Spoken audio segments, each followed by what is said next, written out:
Ce que vous dites parce que ça m'amène aussi à un autre point. Cet autre point, c'est que ces docteurs en islam, euh, entre guillemets, hein, parce que c'est comme l'a prophétisé le saint prophète sallam, qu'à la fin des temps, ces personnes seront les pires des créatures sur la terre, se sont réunis en 1974 pour déclarer les musulmans, les Ahmadis non musulmans. Et ça, c'était au Parlement pakistanais. Pourquoi j'en parle? Parce que la majorité des personnes qui se renseignent sur la communauté musulmane Ahmadiyya s'arrêtent à ça. Quand ils voient que la grande majorité des musulmans euh, se sont réunis pour dire qu'une petite communauté ou une secte ne faisait pas partie de l'islam, eh ben on est considéré comme étant non musulman. Ça, c'est l'argument premier des personnes lambda, des musulmans lambda, qui ne sont rien partis voir. Ils prennent cet argument et disent voilà, vous n'êtes pas musulman. Vous avez été considéré comme étant musulman. Le problème, c'est que ce n'est pas ces personnes qui décident si on est musulman ou non. Personne ne peut décider de ça. Et justement, on va parler de ça parce que ce qui est intéressant, c'est que cet événement va se lier beaucoup à une prophétie du saint prophète Mohammed sallallahu alayhi wa sallam, dans lequel, parce que c'est un hadith dans lequel le saint prophète Mohammed sallallahu alayhi wa sallam, et qui est très connu, la plupart des gens le connaissent, c'est le fameux hadith des 73 branches de l'islam ou sectes de l'islam. Et dans ce hadith, le saint prophète sallallahu alayhi wa sallam a dit que 72 d'entre elles seront dans le feu et une d'entre elles sera celle du paradis. Et 72 de ces sectes qui sont du feu se ressembleront aux 72 sectes du judaïsme. Et d'ailleurs, comment dire, le hadith est très connu et il est disponible partout. Mais ce qui est intéressant, ce qui est à noter, et on va vous montrer aujourd'hui, il y a eu un article à cette époque, et je vais demander au régie de montrer l'article si possible. Vous allez voir que dans l'article, et c'est un article anglais qui à l'époque, lorsque ce Parlement s'était réuni pour comment dire, nous déclarer la communauté musulmane ahmadiyya non musulman, vous allez voir ce que l'article en anglais dit. L'article stipule, je ne sais pas s'il y a un petit problème au niveau du régime, mais si on peut montrer l'article, vous allez voir qu'il y a écrit noir sur blanc que 72 branches de l'islam se sont réunies pour déclarer une branche de l'islam comme étant non musulmane. Est-ce que ce n'est pas une preuve que l'Ahmadiyya est en réalité cette communauté? Parce que ça a été prophétisé par le Saint-Prophète. Monsieur Omar, vous avez quelque chose à dire par rapport à cela? Non, je pense que vous avez tout dit parce que déjà le fait d'excommunier, Hmm. c'est quelque chose qui a commencé, si je ne m'abuse, historiquement, seulement à partir de la période de ce qu'on appelle la fitna en islam. Oui. Les premiers à avoir été traités d'hérétiques, les premiers musulmans à avoir traité d'hérétiques d'autres musulmans, ce sont ceux sont à l'origine de l'assassinat des califes. Quand on voit Hazrat Ousmane Ghani, radiallahu ta'ala anhu, les rebelles qui l'ont lâchement assassiné, lui ont demandé qu'il dépose le manteau du khilafat. Et ils l'ont jugé comme étant un hérétique, et à ce titre-là, se sont permis de l'assassiner. Les Kharijites qu'ils ont assassiné Hazrat Ali, radiallahu ta'ala anhu, pareillement, ils l'ont d'abord traité d'hérétique. Ceux qu'ils ont tués sous les ordres de Yazid, l'imam Hussein, à Karbala, ils ont traité Hussein d'hérétique également. Et donc aujourd'hui, quand vous avez des musulmans qui sont en train de traiter d'autres musulmans, surtout en plus c'est bizarre parce que les musulmans Ahmadis ont été reconnus officiellement comme non musulmans quelques 80 ans après la fondation de la communauté musulmane Ahmadiyya. En 1889, la communauté musulmane Ahmadiyya a été fondée par l'imam Mahdi, le Messikoui, Hazrat Mirza Ghulam Ahmad. Et c'est seulement en 1974 qu'ils se sont rendus compte quand même, hein, les Ahmadis ils sont pas musulmans. Donc là, on voit bien la supercherie qu'il y a derrière cette déclaration. Mais là où je voudrais vraiment insister, c'est sur le fait que l'Ahmadiyya est du côté de ceux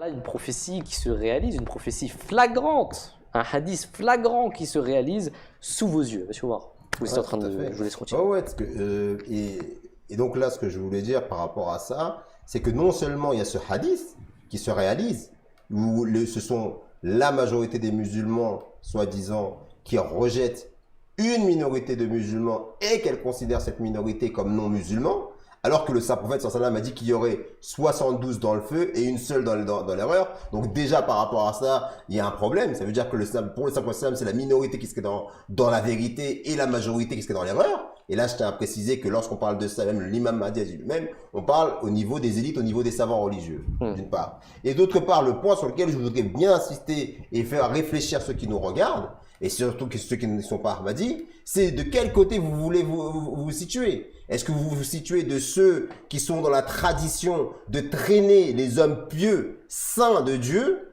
dans l'enfer de l'excommunication, ou est-ce que vous voulez faire partie de ceux qui en ont été victimes? Et encore une fois, ceux qui ont été victimes n'en étaient pas des moindres. La famille du Saint-Prophète, sallallahu alayhi wa sallam, Hussein, l'imam Ali, radiyallahu ta'ala anhuma, l'imam Othman Ghani, qui était le calife de l'islam, qui était gendre à 2 reprises du Saint-Prophète Mohammed sallallahu alayhi wa sallam. Donc c'est dans cette tradition-là qu'il faut comprendre le takfirisme dont la Jamaat Ahmadiyya est victime. À chaque fois, les saints hommes de Dieu qui ont apporté à l'islam ont toujours été traités par leurs contemporains d'hérétiques. C'est quelque chose sur lequel il faut revenir, méditer, pour comprendre que derrière cette soi-disant unanimité, il y a une tradition horrible, terrible, qui a toujours porté du mal à l'islam et qui n'a jamais été quelque chose qui a donné des fruits à l'islam. Jazakallah. Alors cet article, je vais le relire, parce qu'il y a quelque chose d'intéressant, je suis en train de le lire. Ils sont en train de dire, by a constitutional amendments, Pakistan's National Assembly yesterday stripped 500,000 members of the Ahmadiyya community of their religious status as Muslims. Au Pakistan, la constitution du Pakistan a considéré les membres de la communauté musulmane Ahmadiyya comme étant des non-musulmans. Ils leur ont retiré le statut de musulmans. Et il est dit, cette excommunication, of such a large number of people claiming to be Muslim by a political institution is a unique event in the 1400 years of the history of Islam. Une chose comme ça ne s'est pas produite depuis les 14 siècles de l'islam, dans lesquels, et là il est dit après, 72 sectes de l'islam ont enlevé le statut du musulman, ou ont retiré le statut du musulman à un demi-million d'Ahmadis au Pakistan. Donc c'est quand même incroyable. Je vais demander quand même à la régie de remontrer l'article si possible et on va aller voir Monsieur Sajid Saheb pour conclure. On va terminer. Non. Dans le Saint-Coran, qu'Allah il s'est imposé le devoir d'aider les croyants. Eh bien, on demande aux musulmans non ahmadis, est-ce que c'est comme ça qu'Allah aide les mécréants? Si nous supposons, admettons un instant que les ahmadis sont non-musulmans, sont mécréants, représentent une secte déviante, est-ce que c'est de cette manière qu'Allah subhanahu wa ta'ala aide les musulmans non ahmadis en faisant qu'une prophétie se réalise de manière flagrante, exactement 72 sectes de l'islam se réunissent pour déclarer qu'une seule est fausse? Ça, il faut vraiment réfléchir à ce sujet. Pourquoi Allah il a permis à ce qu'exactement 72 se réunissent et pas 70 ou 71, 74, 75, exactement 72. Donc on se demande, est-ce qu'Allah aime tellement cette secte mécréante, si vous le voulez, qu'est la Jamaat islamique Ahmadiyya, qu'elle accorde son soutien à elle pendant maintenant plus de 130 ans. Je voulais juste dire ça en fait. Oui, effectivement. Alors il y a une personne qui nous dit, Naitsuki nous dit, argument peu crédible. Alors on attend vos arguments parce qu'on voudrait bien vous écouter, on voudrait bien savoir pourquoi c'est un argument peu crédible et Inch'Allah on peut en reparler. Bah oui. On peut revenir, Inch'Allah on reviendra dans une chose. Oui, Monsieur Sajid Saheb. En fait, ouais, il y a une chose que j'aimerais mentionner. Il y a plusieurs hadiths qui parlent des 72 sectes, etc., ou d'une époque où l'islam, ou plutôt dire les musulmans, seront dans la dérive. Et il y a 3 termes qui reviennent souvent. Le premier terme, ce sera al-jama'a, la jamaat. La deuxième, c'est al-jama'atul mu'minin wa imamuhum, la jamaat des musulmans et leur imam. troisième, c'est Ma ana alayhi wa ashabi, que cette Jamaat sera selon le même modèle que moi et mes compagnons. Eh bien, il y a un sourate du Saint-Coran qui s'appelle sourate al-Jumu'ah, qui vient de la même racine Jama'a, qui parle du deuxième avènement du Saint-Prophète sallallahu alayhi wa sallam, où Allah parler au sujet de la première avènement du Saint-Prophète sallallahu alayhi wa sallam parmi les illettrés. Ensuite, que d'autres dès lors que ce même prophète sallallahu alayhi wa sallam sera suscité à une deuxième reprise parmi les akhorim qui n'ont pas encore rejoint les premiers. C'est-à-dire deux peuplades d'individus qui bénéficieront de la compagnie bénie du Saint-Prophète sallallahu alayhi wa sallam, de la présence du prophète d'Allah. C'est-à-dire qu'à une époque postérieure à l'avènement du prophète sallallahu alayhi wa sallam, d'autres personnes seront exactement dans la situation dans laquelle se trouvaient jadis les Sahaba radiallahu anhum, dans le sens où eux aussi seront en la présence du Saint-Prophète. Quand cette question fut posée au Saint-Prophète, les Sahaba ont dit qui sont ces personnes? Et à ce moment-là, le Saint-Prophète place sa main sur Salman Farsi, Salman le Persan, et il dit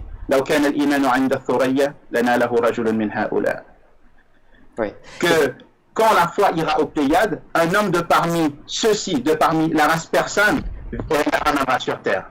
Et ça, c'est une allusion claire à cette Jamaat sauvée, à cette secte sauvée, prophétisée par le Saint-Prophète sallallahu alayhi wa sallam, la Jamaat qui sera initiée par l'imam Mahdi alayhi salam, qui de par son obéissance indéfectible au Saint-Prophète sallallahu alayhi wa sallam, sera une manifestation même de sa personne, comme si le prophète d'Allah était apparu une seconde fois. Et comme si ceux qui étaient autour de lui seraient en compagnie du Saint-Prophète sallallahu alayhi wa sallam, qu'ils seront des sahaba du Saint-Prophète sallallahu alayhi wa sallam. Et c'est exactement pourquoi le Saint-Prophète dit que la secte sauvée sera Ma ana alayhi wa ashabi, que cette secte sera selon mon modèle à moi et ceux de mes compagnons. Je pense que c'est une preuve claire pour tous celui qui désire trouver la vérité.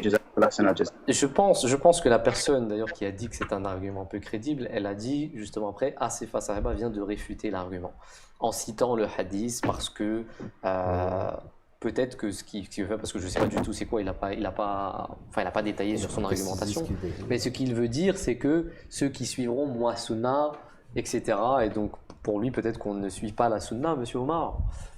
Bah, moi, alors que je veux dire, c'est la communauté musulmane Ahmadiyya, c'est la seule qui est autant persécutée par les musulmans eux-mêmes. C'est l'une des seules qui a été, c'est d'ailleurs la seule, qui a été interdite de la Mecque, chose qui a été aussi faite à l'époque du Saint-Prophète sallam aussi. Donc on ne sait pas qui suit la sunna, si c'est vous, si c'est nous, mais il faut nous le dire. Monsieur Omar Saheb. Oui, non, en fait, j'arrivais pas à comprendre ce que voulait dire le Naitsuki, là, par rapport à alors, dans ces cas-là, on va aller dans une autre question, parce qu'il y a Marina Khan qui nous pose une question, elle nous dit « Salam alaikum, donc selon la constitution du Pakistan, les autres branches hors sunnisme sont considérées musulmanes ?» Oui, selon la constitution, oui. Et elle nous dit « Pourquoi, selon eux, les Ahmadis ne sont-ils pas musulmans ?» C'est à eux que vous posez la question. Et puis, Naitsuki lui a répondu pas toutes ces branches ne sont considérées comme musulmanes. Par la Constitution, si, il n'y a que la communauté Ahmadiyya qui est considérée comme étant non musulmane, qui a été déclarée non musulmane. Par la Constitution, les autres, il y a beaucoup d'autres branches qui peut-être se lancent des fatwas entre eux en disant tel et tel est mécréant, l'autre dit que tel est mécréant, mais la Constitution n'a rien fait là-dessus. Il n'y a que la communauté Ahmadiyya qui a été considérée comme étant non musulmane, déclarée non musulmane, par toutes ces personnes qui se sont réunies et qui sont venues à l'Assemblée nationale. D'ailleurs, allez voir ce qui s'est passé de ces personnes.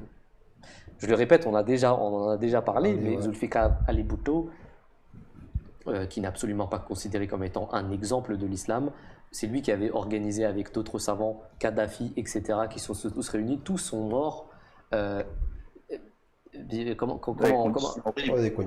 des conditions horribles. Et c'est pas pour rien que c'est le cas.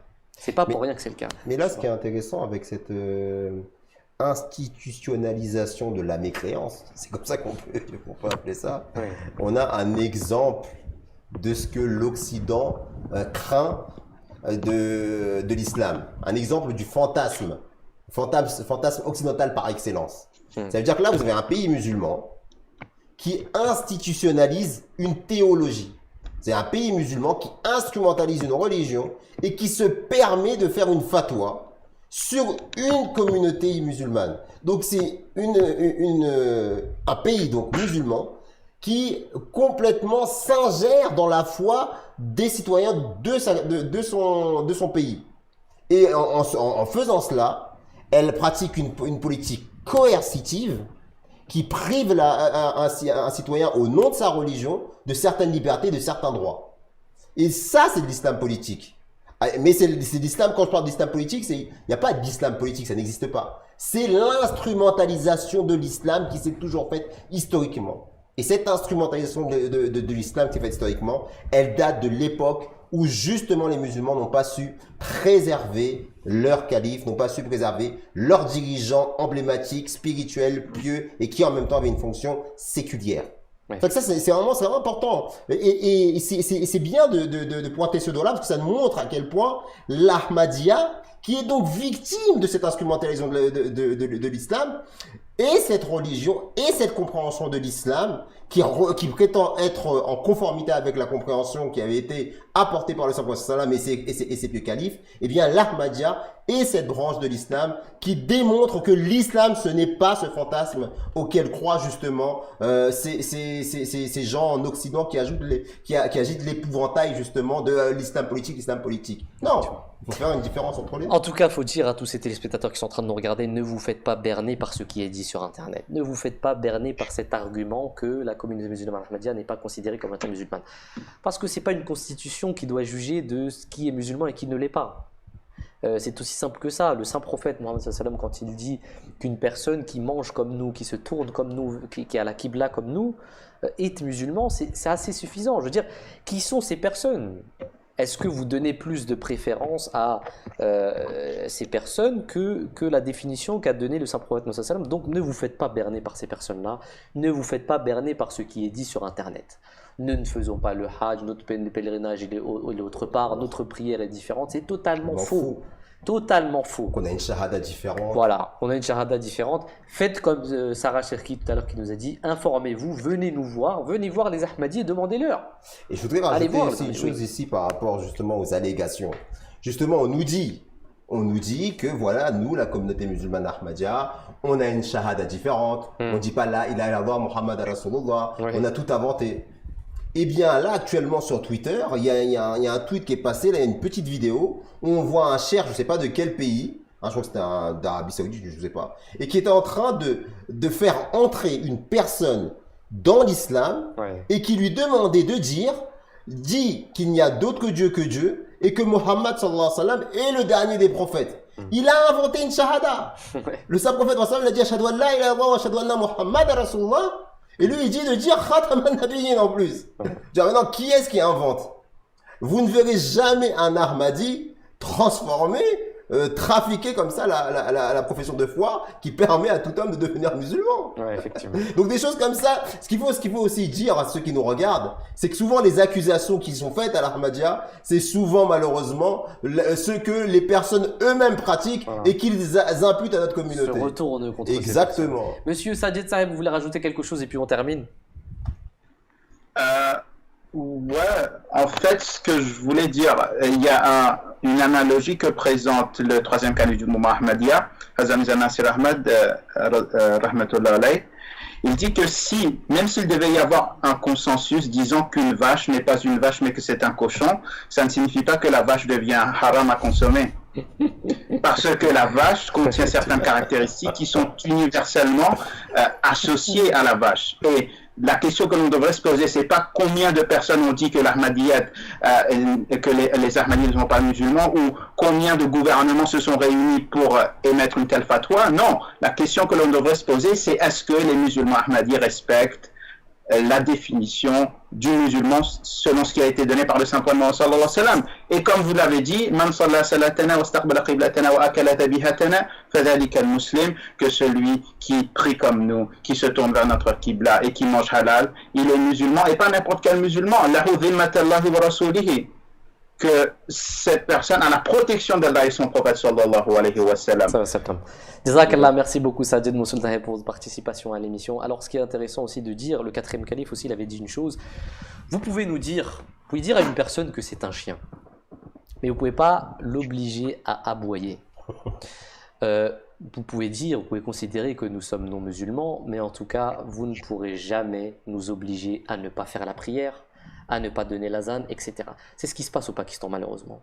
Au Pakistan, les Ahmadis sont persécutés d'une façon atroce. Je veux dire, les personnes, même avoir un Coran chez eux, c'est quelque chose qui est considéré comme... une persécution institutionnalisée. Voilà, exactement, une persécution institutionnalisée. Et les musulmans. Et en plus, encore une fois, ça prouve que cette sunna, elle est pratiquée par les Ahmadis. Parce c'est exactement ce qu'on voyait à l'époque du Saint-Prophète Mohammed sallam. Ici, il y a un parallèle vraiment très fort qui a été fait à l'époque du Saint-Prophète sallam. Quand on parle de persécution étatique, les Ahmadis sont boycottés de certains postes. Oui. À l'époque du Saint-Prophète sallam, le boycott, il s'est produit pendant 3 ans à peu près, qui a donné la mort de Khadija, de son oncle même, et des personnes donc qui lui étaient très chères. Pourquoi? Mais c'est qui est-ce qui est persécuté? C'était l'establishment mécois qui avait ordonné l'interdiction totale de subvenir aux besoins justement de Mohammed sallallahu alayhi wa sallam et de ses suivants. Et à qui on avait aussi interdit de se nommer musulman. On leur a dit, il vous interdit de vous nommer musulman, vous êtes seulement des sabis. À qui aujourd'hui on nie la qualité de musulman? À qui aujourd'hui on interdit la possibilité d'obtenir certains postes? Et il y a des personnes qui vivent une telle souffrance au Pakistan qu'ils sont obligés de quitter le Pakistan et de venir se réfugier. Qu'est-ce qu'ont fait les compagnons du Saint-Prophète sallam lorsqu'ils ont été persécutés de manière tellement horrible à la Mecque? Ils sont partis auprès du Négus, en Éthiopie. Donc la sunna des prophètes, la persécution dont ils sont victimes, l'émigration forcée qu'ils sont obligés de faire, tout ça, on le retrouve dans l'histoire tragique de la communauté musulmane Ahmadiyya, qui, il faut le rappeler ici, a été celle qui était à l'origine de l'établissement du Pakistan. Et qui aujourd'hui, on nie même cette réalité historique que des efforts qu'ont fait la communauté musulmane Ahmadiyya pour l'établissement justement de cet État qui était nécessaire à cette époque-là. Sinon, il s'est passé d'une colonisation à une autre colonisation. Malheureusement, il y a beaucoup de désinformations au sujet de la Jamaat Ahmadiyya et comme l'a rappelé notre sœur, tous ceux qui nous regardent, en particulier ceux qui ne sont pas Ahmadis, ne vous laissez pas leurrer, comme vous l'avez dit également, par la fausse information qui circule au sujet de l'Ahmadiyya. Venez à la source, lisez nos livres, participez à nos lives, posez vos questions. Les Ahmadis qui sont... Dernière chose. Oui, les Ahmadis qui sont persécutés, qui sont tués, qui sont pillés, on leur demande de rejeter leur foi. Ça aussi, ça arrive. On a des Ahmadis qui ont été kidnappés, à qui on leur demandait de rejeter leur foi et qu'ils ne l'ont pas fait. Cet exemple, c'est l'exemple des compagnons du Saint-Prophète Mohammed sallam. Et personne ne peut nous enlever ça. Et nous continuerons, Inch'Allah, nous prierons, nous ferons tout ce qui est islamique, parce que c'est notre foi, c'est notre religion. Monsieur Sajid Saheb.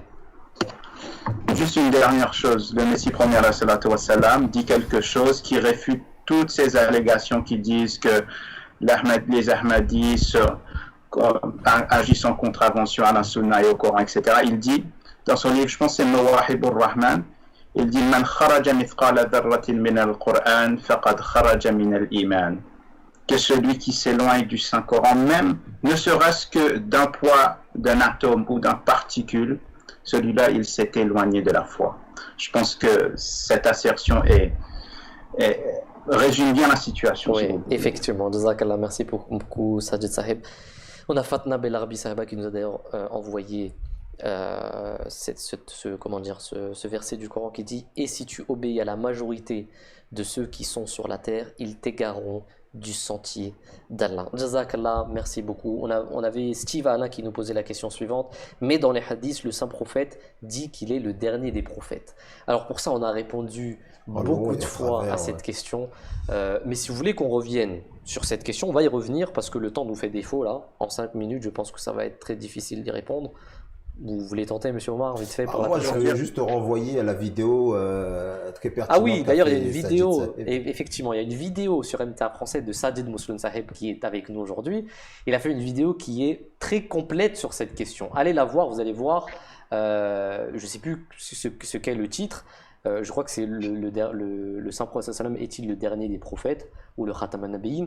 En tout cas, c'est une vidéo très complète. Si quelqu'un a le lien, vous pouvez aussi l'envoyer sur le chat pour cette personne, Steve Alain, qui a posé cette question et qui est d'ailleurs très importante et à laquelle on a répondu maintes fois. Et on peut aussi leur envoyer à la réponse qu'on a faite justement à un YouTuber qui nous avait taxé de non-musulmans. Effectivement. Et dans lequel on a très détaillé les hadiths, Effectivement. les paroles des saints, pour expliquer Réponse- ce que veut dire l'anthem Khatam an-Nabiyyin. Effectivement. Réponse aussi à cet imam qui s'appelle Michael Froment, à qui on avait répondu sur YouTube. Et qui est aussi sur notre chaîne, c'est attention, le titre c'est attention à la secte Ahmadiyya. Donc allez voir aussi cette vidéo, vous allez voir, on a parlé aussi de cette question, de ces vidéos. Si quelqu'un peut envoyer le lien sur le chat, on va essayer de terminer. Pendant ce temps-là, je vais rappeler aux téléspectateurs une fois de plus, parce qu'il nous reste à peu près 3 minutes, pour les personnes qui n'ont pas, les personnes qui ont participé ou qui ont dû voir le Téléthon d'hier, le Téléthon d'Humanity First. Je le rappelle pour tout le monde, encore une fois, je vais chercher le lien. Vous avez encore la possibilité de faire vos dons, de donner pour ces différents bénévoles, cette association qui œuvre, et vous l'avez vu, la plupart des Ahmadis en tout cas le savent très bien, toutes les semaines, pratiquement tous les week-ends, il y a des maraudes, non seulement à Paris, mais aussi dans des maisons,